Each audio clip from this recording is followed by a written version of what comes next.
తండ్రి మరణిస్తే కొడుకుకు మాత్రమే శ్రాద్ధం చేసే హక్కు ఉంటుంది. తండ్రికి ఒకరి కంటే ఎక్కువ కొడుకులు ఉంటే పెద్ద కొడుకు శ్రద్ధ కర్మలు చేస్తారు.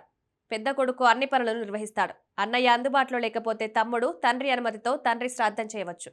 ఉమ్మడి కుటుంబంలో ఉంటే అన్నయ్య చేయాలి. సోదరులు విడిగా ఉంటే వారి తండ్రి శ్రాద్ధాన్ని విడివిడిగా చేయాలి. కొడుకు లేకపోతే శ్రాద్ధం చేసేవారు, కుమారుడు లేకుంటే మనవడు, ముని మనవడు, భార్య, సోదరుడు, కూతురి కొడుకు, మేనల్లుడు, తండ్రి, తల్లి, కోడలు, సోదరి, మేనల్లుడు లేదా ఇతర కుటుంబ సభ్యులు శ్రాద్ధం చేయవచ్చు.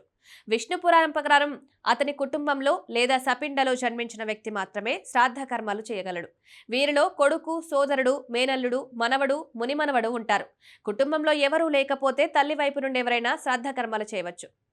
స్త్రీలకు కూడా శ్రాద్ధ కర్మలు చేసే హక్కు ఉంటుంది. కానీ తండ్రి వైపు పురుషుడు లేనప్పుడు మాత్రమే తండ్రి పిండదానం వంటి అన్ని ఆచారాలను కొడుకు చేయాలి. కానీ కొడుకు లేకపోతే భార్య చేయవచ్చు, భార్య లేకపోతే సోదరుడు చేయవచ్చు.